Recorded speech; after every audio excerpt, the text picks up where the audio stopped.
1 മുതൽ തുടർച്ചയായ എണ്ണൽ സംഖ്യകളുടെ തുക എങ്ങനെ കണക്കാക്കും?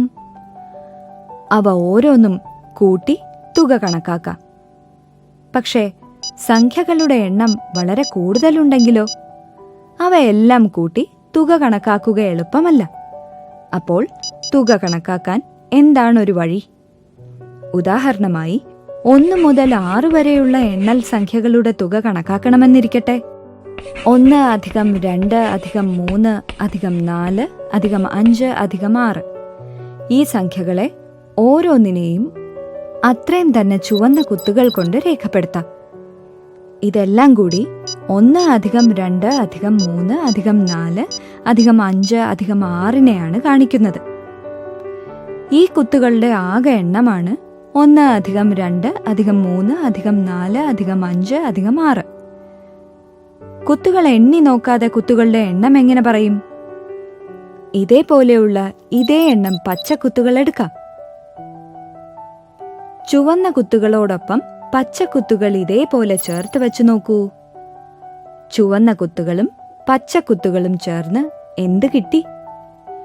കുത്തുകൾ ചേർന്നൊരു ചതുരം കിട്ടി, അല്ലേ? ഈ ചതുരത്തിലുള്ള കുത്തുകളുടെ എണ്ണം കാണാൻ കുത്തുകൾ മുഴുവനും എണ്ണേണ്ടതുണ്ടോ? നീളത്തിൽ 7 കുത്തുകൾ, വീതിയിൽ 6 കുത്തുകൾ. ആകെ കുത്തുകൾ സമം 6 × 7. അപ്പോൾ ചുവന്ന കുത്തുകൾ മാത്രം എത്ര? 6 × 7 / 2. അതായത് 1 + 2 + 3 + 4 + 5 + 6 സമം 6 × 7 / 2 സമം 21.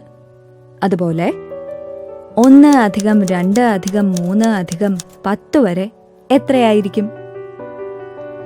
1 + 2 + 3 + 10 വരെ 10 × 11 / 2 സമം 55.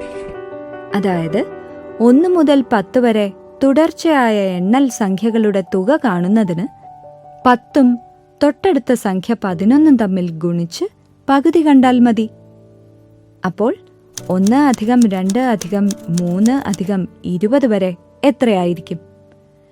1 + 2 + 3 + 20 വരെ 20 × 21 / 2 സമം 210. ഇതുപോലെ 1 മുതൽ n വരെയുള്ള എണ്ണൽ സംഖ്യകളുടെ തുക എത്രയാണ്? 1 + 2 + 3 + n വരെ n × n + 1 / 2.